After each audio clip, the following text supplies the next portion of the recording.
Welcome to From Stardust to Us, in-depth conversations with thought leaders, artists, and spiritual activists, navigating the challenges of our times with integrity, joy, and purpose. I'm Bernice Marie Daly. And I'm Linnell Hayden. Thank you for joining us today. We really appreciate our listeners.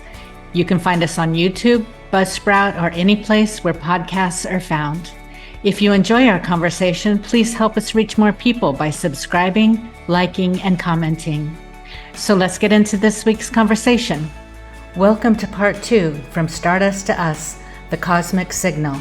Our guest is Jennifer Morgan, the founder and president of Deeptime Network, and she explores with us the story of the microwave vibrating within the universe since the Big Bang. Jennifer is the author of the Universe Trilogy, delightful yet realistic explorations for children about the emergence of life within the ever-evolving universe. Let's rejoin the conversation. Yeah, I felt that science and religion or spirituality have the same sort of ideas, but they speak a different language. And now it's nice that they're finally coming together. And, I'm happy to see that. I wanted to talk about, you have another offering on Deeptime Network, a course. I'm very interested in this. It's the Earth Law course. I've been working in law for many years, and I'm well aware of the nature rights movement or rights of nature movement around the world, and even here in the States, where it's been sort of led a lot by indigenous, where they look at nature as having a right to life, not just to survive, but to thrive, to evolve, trees, rivers, mountains. And I'm wondering if you can speak to what your offering is at the Deeptime Network, the Earth Law course, and how that might fit in to that philosophy or way of living, and to move away from a very human-centered legal system, which is what we have now, to a more balanced, earth-centered, for all life. Because living in the world, feeling as if we're separate, and just sort of, as if our actions are not going to have an effect, has been absolutely destructive. So I think that this is imperative that we kind of make this shift. And so I just kind of wanted to get your thoughts on that. Yeah, I'm very excited about this course coming up. Thomas Berry developed Earth jurisprudence, but that understanding of Earth jurisprudence flowed out of his understanding of the new story, flowed out of this understanding, cosmology, flowed out of cosmology. That's the thing everybody has to get, that you have to look at what is the cosmology that's underneath how people are thinking, because there are assumptions there that they're not often examining. So if we have, like we were talking about before, a cosmology in which the human is separate from nature, or like the human, was brought down by God and plunked on the earth, and came from this different place where everything else comes from some other place. That's going to set up foundationally your understanding of law. Mm-hmm. But if you have the other idea, which is no, everything comes from the same place, there is not a hard line. And so Thomas Berry's understanding of Earth jurisprudence was to, ask, where do rights come from? Where do rights come from? And so it comes from the universe. That's the origin of everything. And so rights have their origin there as well. And then to look more practically, we're making the mistake of not understanding who sets the law. It's the universe and the earth that set the law, not the humans. If you poison the earth, a river, that's going to have consequences. There are limitations on what can be done,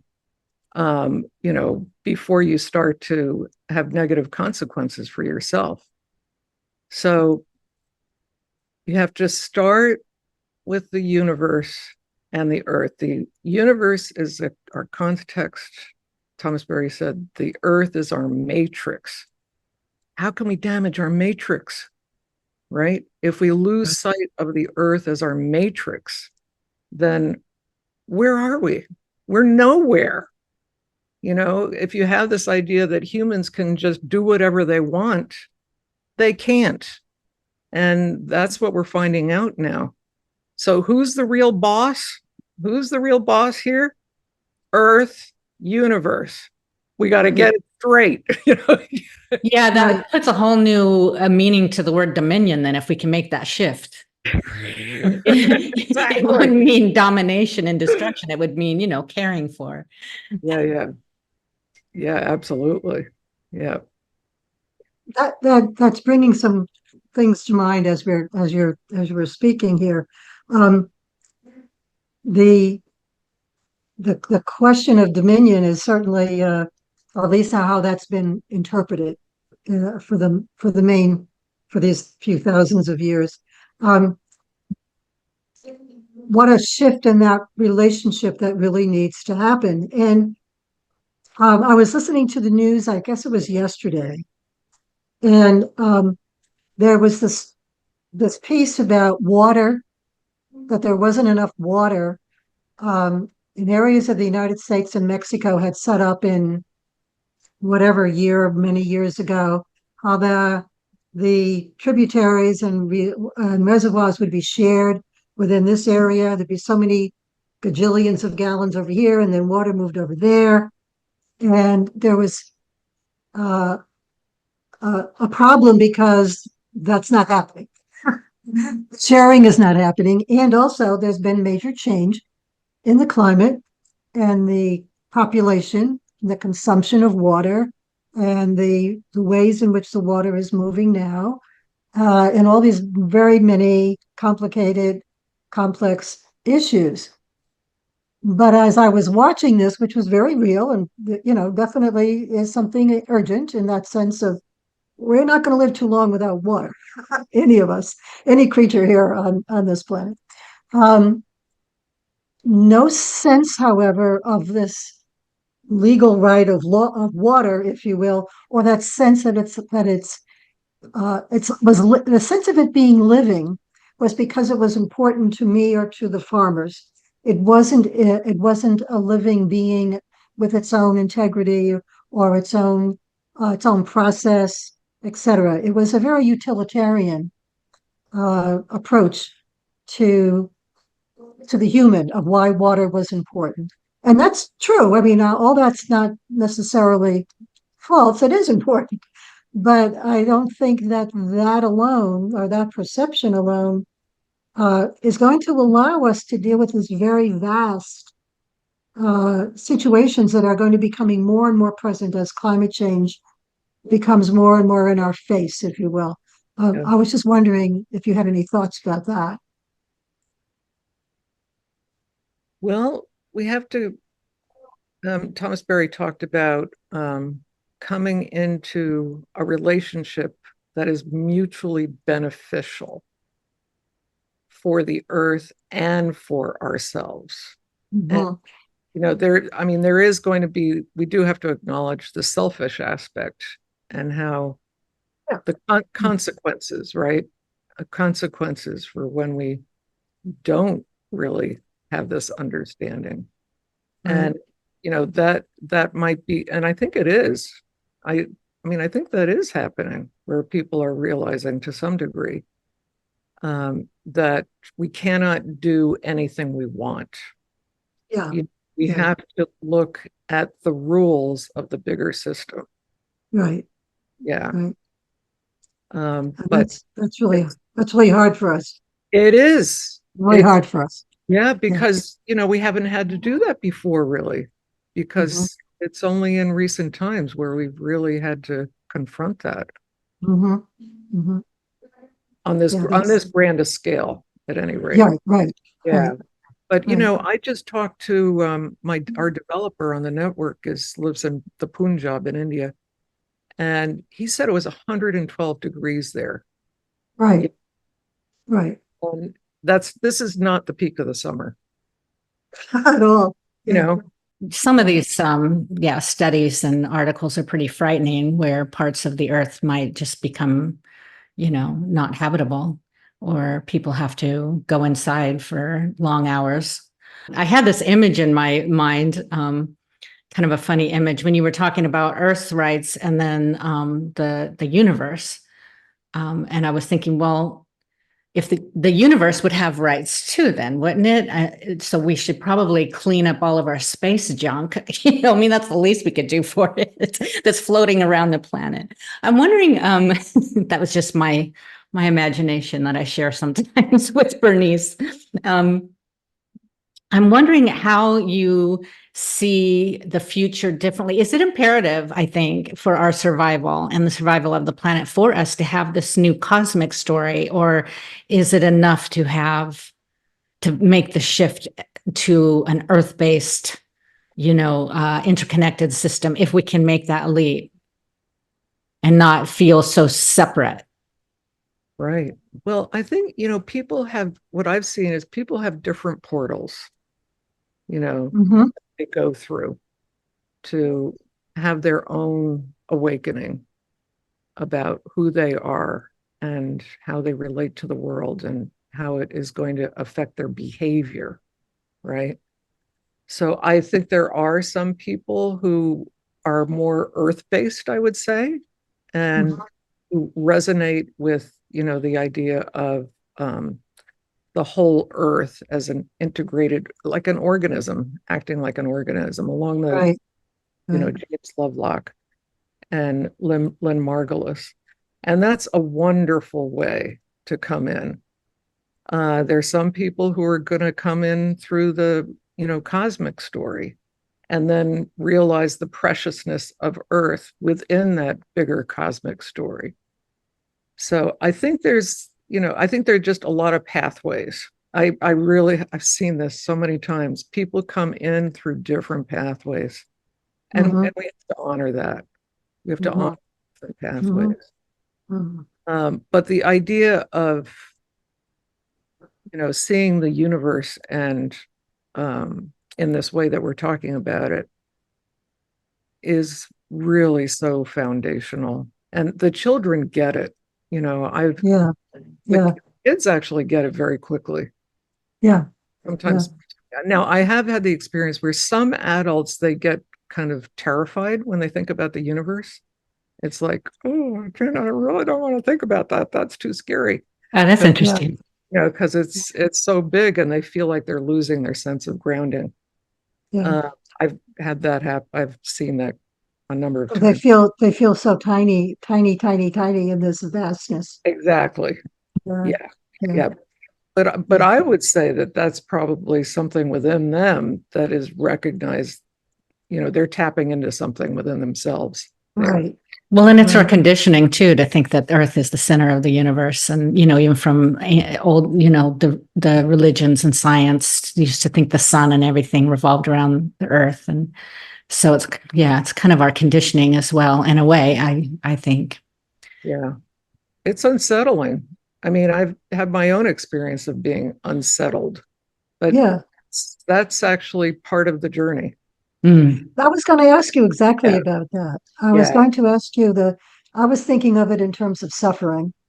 And there's so much suffering that we are experiencing individually, collectively, in society and the planet. But seems to be a thread, if you will, of something of a process that's going on that needs to, as you were just saying, sort of reach us in our own, each of us kind of come to this in a certain sense through our own lens of getting it, if you will. Yeah. But there are things that are really hard to, let go of or that are very unsettling. I wonder if you could share a little bit about that, maybe how you have struggled or how you have noticed, because you've had so many conversations with people around the world, because I know Deeptime Network is in many countries, many people from all over the place. I've had the good fortune of attending on occasion. What do you feel? Do you have a sense of a pulse of what some of the unsettling things are that people are having? This loss or suffering or confusion, particularly. I mean, what jumps out at you? What jumps out at me is that a lot of people feel alone. Mm, And that's why the community, the belonging, that we were talking about before, yeah. is so important. Because even if you're feeling jarred or disoriented, let's say, Mm-hmm. because you're learning something that is very challenging to everything you thought was true, right? If you're by yourself learning that, it's almost more than anybody can handle. They will just shut it out. Cognitive dissonance, that phrase. Yes. Mhm. Yeah. They just cannot let it in. But if you're in a loving community, like the Guild, I would say would be a community like that. Mm-hmm. And you're being jarred, your ideas are Mm-hmm. being torn apart, Yeah. rearranged.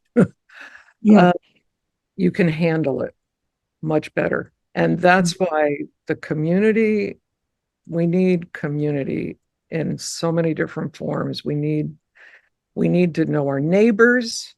We need to, know our family. We need to have connections of all kinds. And we need to have groups that, where we're having these ongoing relationships. Mm-hmm. It's absolutely, I feel this is crucial for the transformation of the world. Uh-huh. Yeah, and it's interesting that, with our modern day technology where, I can make a phone call across the planet and connect with somebody in 5 seconds, yet we feel there's a loneliness epidemic in a way. I don't know if you're familiar with Francis Weller's work. He does grief work. And one of the 5 gates, what he calls the gates of grief, is that what you expected but did not receive. And he touches upon how when we are born and we just, it's sort of in our DNA to expect to belong, to have a group, a family, a wider, tribe, or, and we have lost that in our modern day world. So yeah, I think that right there is the number one most important thing. We all need to reconnect with each other, with our origin story, our news story, if we're going to, get through this and teach it to the youth. Yeah. Yeah, exactly. In our leadership program, we have people are put in pods. And so they develop these relationships in the small groups. And a number of them, they just keep on meeting after the program's over. Yeah. Right. Right. I forget the name of that idea in Japan, where people have these small groups that they, link up with early in life, and they stay with that group through their whole life. Wow. And, in those areas, people live longer, they're healthier, you Yeah. know. I mean, it's how humans, back in our Neolithic villages, right? We would Yeah. have these small groups, with the communal fire in the middle, and that's very ingrained in being Mhm. human, is to have those. Right. Right. Right. Uh, Something in our psyche really wants to belong to something larger than ourselves and also to belong with and for one another. And that is obviously damaged and can be damaged, and maybe in a certain sense is sort of flawed or damaged in most of us, all of us, because it sends us looking, you know. It kind of puts me on the path. I'm looking for something that I feel is going to be able to bring me more, not possessions more, but more of a sense of connection, both within myself and within the wider reality. You said a phrase before that really, if you think about it, uh, it's totally understandable why we were a little bit standing on our head. We have this fabulous story that is coming at us with beautiful pictures and information. And I'm not a scientist, so I'm not going to get all the science of it, but this can touch me in any case. This can still very much touch me.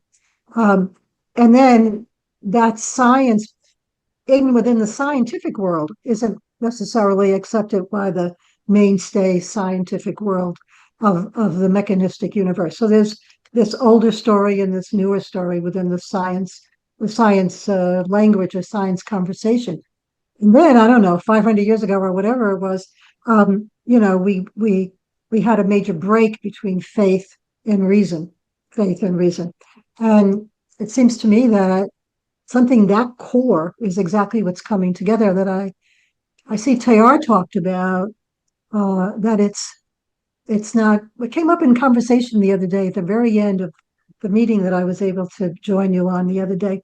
Someone raised the question about what does God look like in this new story?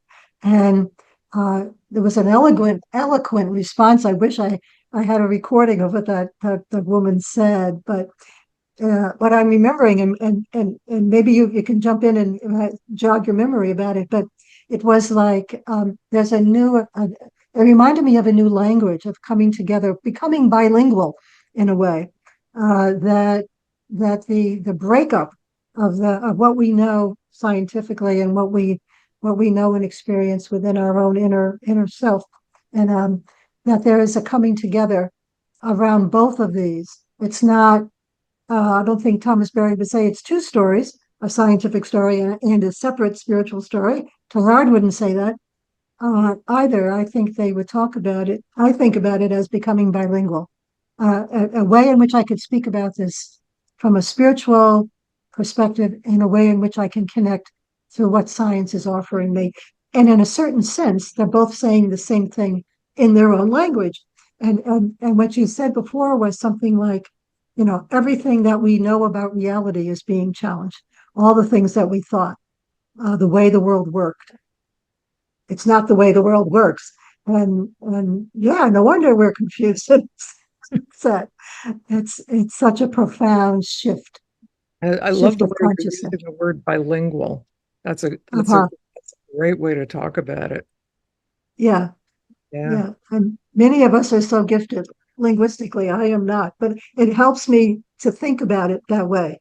You Yeah. know, yeah, You should yeah, write about that. That would be really interesting yeah, yeah, with that perspective. Being yeah, yeah. I certainly felt that when I was writing my books, because when I took all those classes at Princeton, Uh-huh. I wasn't speaking spiritual language at all, you know. Right, right, Um, but I loved it. I loved it. And I saw how it fit into, you know, the project that I was doing. right, I was extremely aware that this is a different language over here. right, Yeah. right. But Yeah. I also came to, because I know a lot of people fight that, they just don't like that. But I'm okay with it. I am totally okay with that, to have these different languages. Mm-hmm. And Mm-hmm. I think there's a place for the distinction, understanding the distinction, but Mm-hmm. also at a sort of higher, more, flying like a bird, looking down on it level, and to see how they fit together, Yeah. see how they're Yeah. integrated. They're Yeah. Yeah. distinct but integrated. Yeah. Yeah. Well, a Yeah. lot of the language of the shamans and spiritual, leaders, especially of ancient times, to me sounded a lot like quantum physics in a way. So, that's what I was saying when, they're both saying the same things, but speaking different languages. Really. Yeah, absolutely. Right. That's right. Exactly. Yeah. And Absolutely. I wanted to, for lay people like me, you referred to the Earth as a matrix and the universe as our construct. Context. Context. Okay. Okay.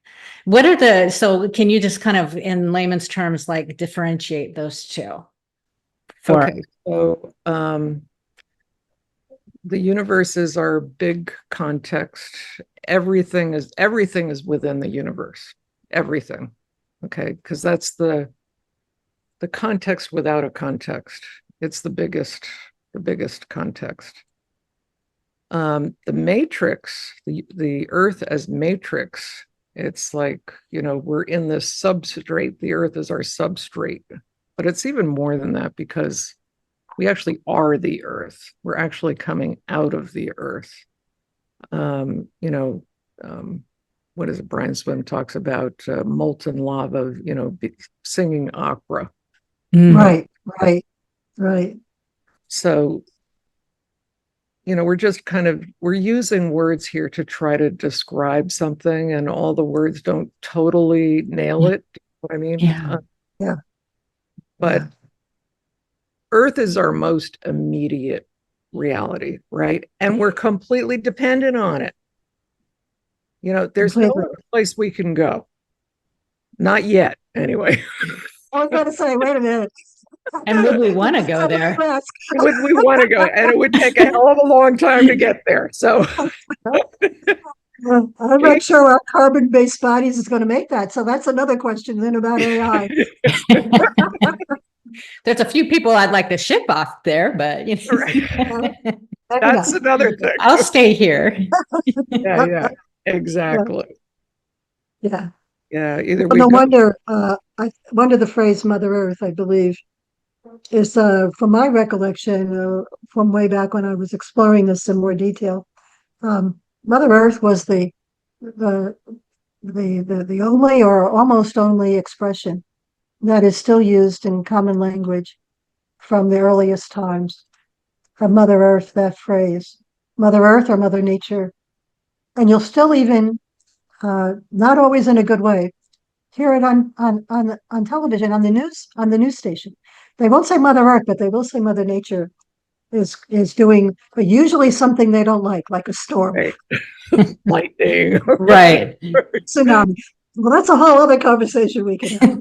but I do remember in my research days that Mother Earth, associated with indigenous folks, I would say, generally speaking, in their sense of kinship, Father Sky, Mother Earth, that phrase has lasted through millennia. Interesting, isn't it? Yeah. And when you talk about matrix, yeah. And many different things. The word matrix comes from mother. Right. That's interesting. Right. I was just going to ask that because it sounds like it is. Yeah. If the fetus is inside the placenta is the matrix.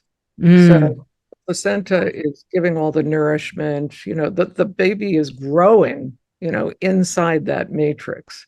Right. Just like we are, we're eating the bounty of the earth. We are thriving inside the earth placenta, if you will, Right. Think of it that way. Well, it just reminds me then too that we need the arts. We need metaphors, we need stories, we need art forms, because this language is bigger than just our linguistic expressions. We need it embodied and danced and drawn and sung, and that's very cool. Very cool. Yeah, the arts are so crucial. Yeah. And it's exciting to see all the artists, who are rising up and doing what we need as a culture.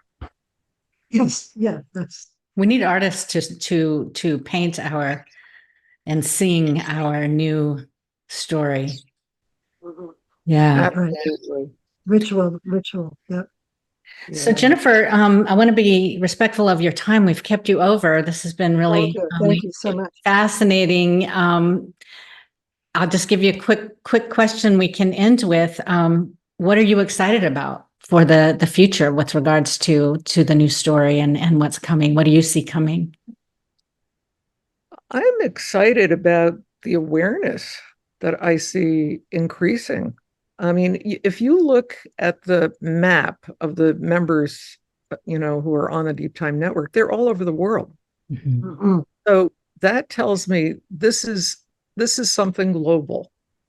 Yeah. people all over, the world. And it's not just our organization. It's, the Human Energy. It's, so many other organizations, Right. creation, spirituality. I mean, there are lots of them. Right. And they're all over. Yeah. And that tells me that there's this global pull toward our next level as a planet. Mhm. And what's that going to look like? And can we get there in a way that's going to do what Thomas Berry talked about? And that is to create a mutually beneficial relationship with the earth.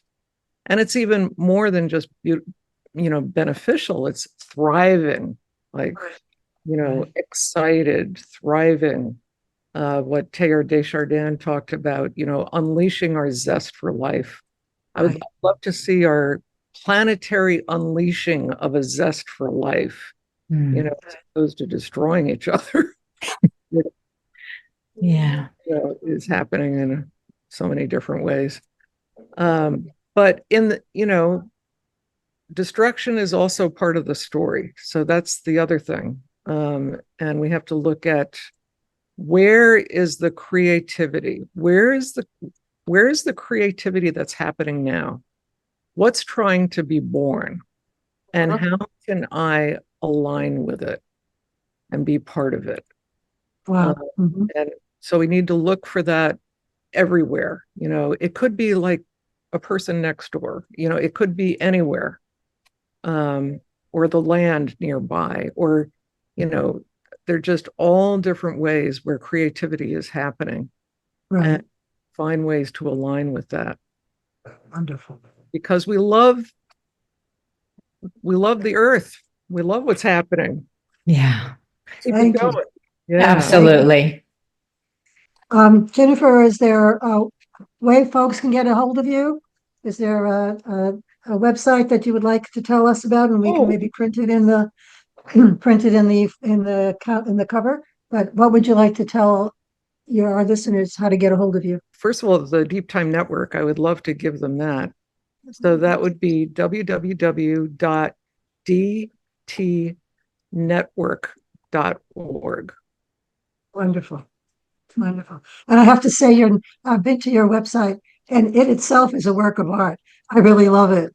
It's so exciting just to be looking through it. It itself is very creative and fun and kind of enchanting. Oh, thank you. Thank you so much. Thank you so much, Jennifer. This has been really wonderful. Oh, great. I'm so glad. A lot of fun. Do you have a quote on hand that you might like to? I All do right, have a great. quote on hand. It's I read it the other night and I really like it. It's a Brian Swimme quote. Here it is. We live in a universe where the mathematical equations of the beginning are alive in us. If you altered them in any way whatsoever, we wouldn't even be here. We would never have come forth. Thank you. Wow. Thank you Thank you so so much. much. Thank you so much. It's been a delight and offer blessings to you and all your wonderful work. And I hope to see you again soon. Thank you. Thank you, Bernice. Thank you, Thank you. Linnell. It's great. Thank Bye. you.